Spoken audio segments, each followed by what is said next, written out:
Hello everyone, and welcome back. We're filming one of my favorite types of videos, which is all the horror movies that I've watched recently.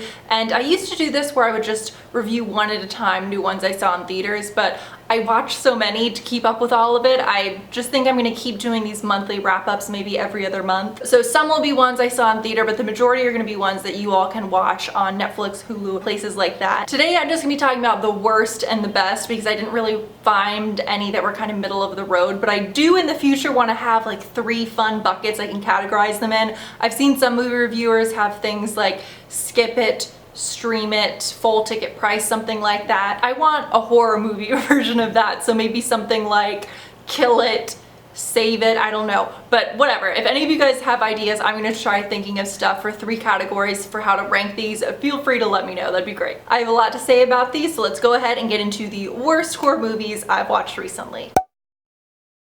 Starting off is Hold the Dark on Netflix, and this has all the components of a horror movie that I would personally love. It's about a young mom whose son goes missing. She lives kind of in the middle of nowhere in a very small, strange town in Alaska. I know, doesn't that sound amazing? I was so excited for it. And her son goes missing, as I said, and she believes that wolves have taken him off and probably eaten him. So she hires a wolf expert. This is played by, I'm blanking on the name, but he plays Bernard in Westworld. She also has her estranged, well, not estranged husband, but her husband was off at war, played by Alexander Skarsgård. He comes back. And I don't know about you, but when I hear all of that, it has a lot of actors that I love. I love the idea of the setting.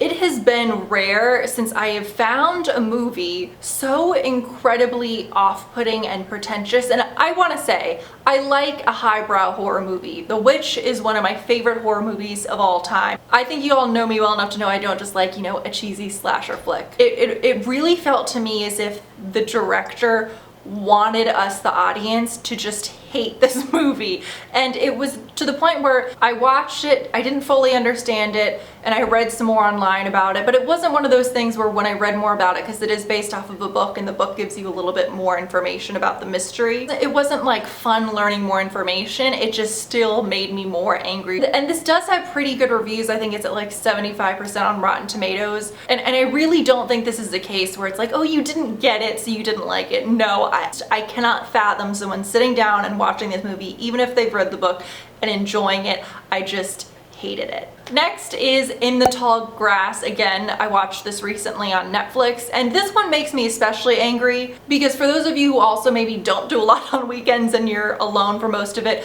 I get very excited when I see there's a new horror movie online, especially because In the Tall Grass is based off of a Stephen King, I believe it's a novella. So I had my popcorn ready, literally just sitting down, really excited on a Friday or Saturday night. This is about, as you can tell from the title, some terrifying grass. Our protagonists are a brother and sister. The sister is pregnant, kind of unexpectedly. They're in the midst of a very long trip, and when they pull off to the side of the road, they hear a young child screaming, a young boy, in the grass, so they go to investigate to help him, and they come across other people in the grass. They can't find each other, they're very disoriented, and it's very clear that, I don't know if the grass is another dimension, but once you go in, you cannot get out. If I wasn't so lazy, I would splice in the footage of me, I think I had it was a horror movies I'm really excited for, where I said I was so excited for this movie, so when I saw it pop up on Netflix, I just freaked out. I was so happy. This is the type of horror movie where when it ends, you think, am I stupid? Or is the movie stupid? And I can guarantee you that it is the latter. Much like Hold the Dark, there was something very off-putting about just the way this film was made.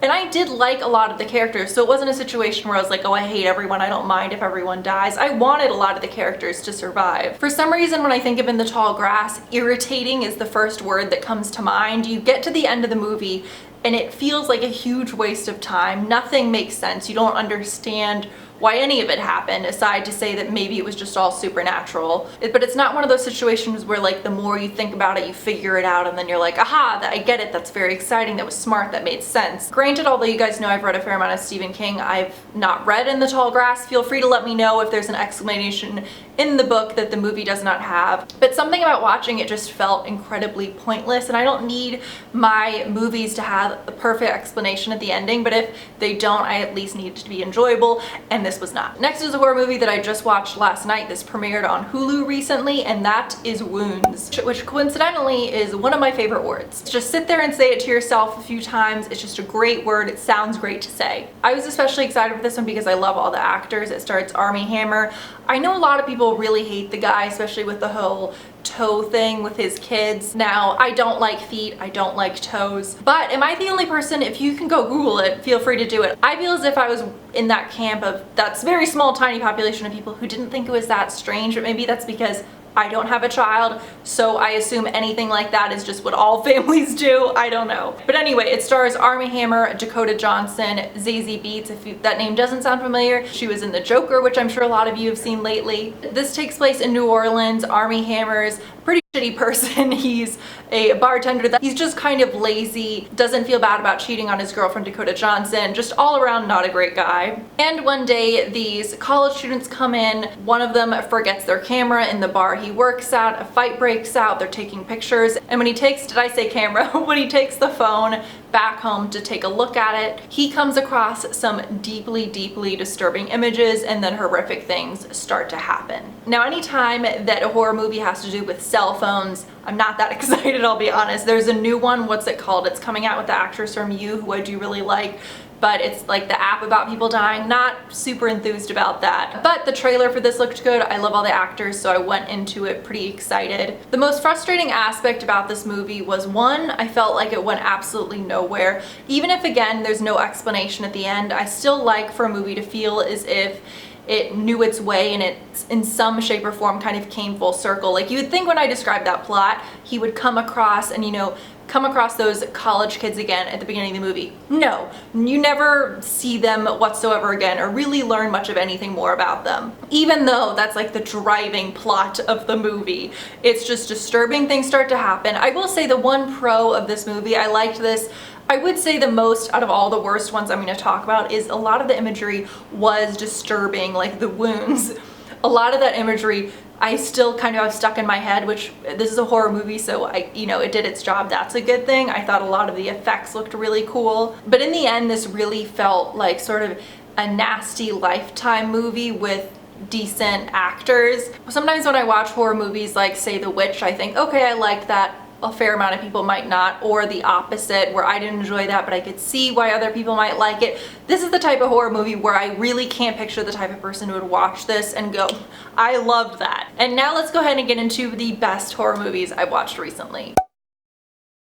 First, we're going to talk about Little Monsters. I believe I saw this on Hulu, but our protagonist in this, similar to Wounds, is kind of a shitty guy who's also very lazy. He and his girlfriend break up, so he moves in with his older sister and her little adorable son. One day when he takes his little nephew to school, he notices the beautiful teacher, who is played by Lupita. He's very attracted to her, so he offers to go and kind of be the extra chaperone on the class's trip to go to kind of sort of a petting zoo, sort of a little kid farm. And as you can tell by probably even just the cover image, or even if you watch 2 seconds of the trailer, zombies break out, which when you picture a loser, a teacher, then there's also this like TV show kids personality there, the children and zombies. You can imagine how funny this would be. I was surprised how many laugh out loud moments there were, but not only was this movie just really smart and funny and well done, there were also a couple moments where I was really deeply touched and not teared up, but I thought about tearing up, I should say. Which, having watched the trailer, I didn't expect I would. I will say, if you already kind of are interested in checking this out,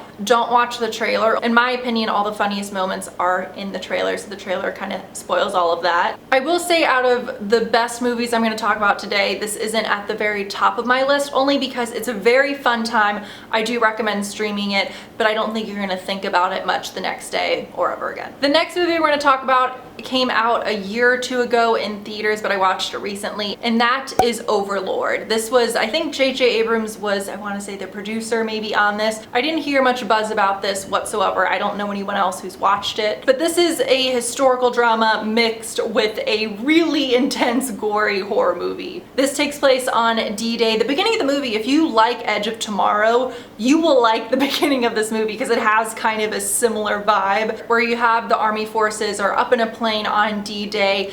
it gets shot down, and so a lot of them land in France, attempt to survive, and then I won't say how, but zombies are involved. Part of me almost thinks this also has just a wonderful trailer, so I highly recommend watching the trailer. Even though it gives some stuff away, I don't like, if you already know there are zombies in this, I don't think you're gonna care seeing some of the zombies in the trailer, but the trailer just really gets you pumped up. This is a huge movie with a big budget, you know, has J.J. Abrams involved, but part of me almost thinks people didn't see this because one, there are no real famous actors in this, and two, just the poster for this movie makes it look like shit. I hate the poster so much, it makes it look really cheesy. This is such a highly entertaining, really well acted, really beautifully shot horror movie, and there's something that's so deeply, in like a weird way, fun and exciting about this movie. The main villain is played by, I'm blanking on his name, but it's Euron from Game of Thrones. If you know him, he plays this Nazi leader who's just terrifying. So even if you saw the poster maybe for Overlord and you just thought it looked kind of out there and weird, I cannot recommend it enough. And finally, we're going to talk about the one movie on this list that I saw in theaters, and that is Ready or Not. Ready or Not, I'm sure all of you know what it's about at this point. It's about a young woman, she's getting married into this very wealthy family that's known for creating board games over many years, and she finds out on her wedding night after her marriage that in order to really become a member of this family, she has to play a game, and the game from the card that she draws out of the deck is hide and seek. When she pulls that card, many people at the table, the whole family, are not excited because they know what that means, and if you watch the trailer, you know what that means. They're gonna try and kill her. Now, I had high hopes, and I thought that this was gonna be really fun, really gory, and just really kind of smart in a sadistic way, and it met all of those expectations. I went and saw this alone on like Saturday at 1 p.m. and it was a wonderful day.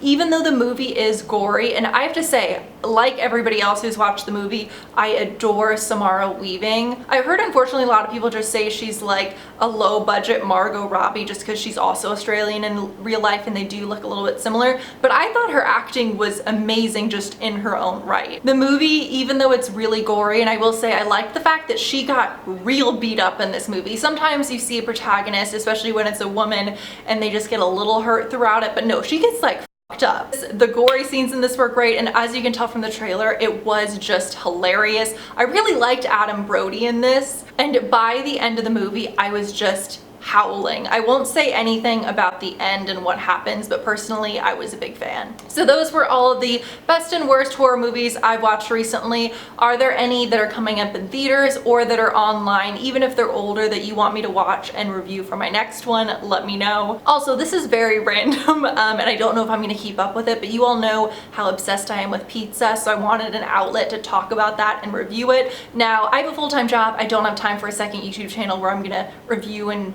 mukbang and eat pizzas or any of that, and I have no interest in that. So instead, I did happen to make a pizza review Instagram account, which will be linked down below. It'll be from fresh pizzas from restaurants, but also a lot of frozen pizzas because I do love a frozen pizza here and there. And by here and there, I mean weekly. So that is down below. It's fresh frozen pizza reviews if you want to check it out, although I know, again, that's completely unrelated to this video. But again, I hope you guys enjoyed this video. I hope you're having a wonderful week, and I'll see you in the next one. Bye.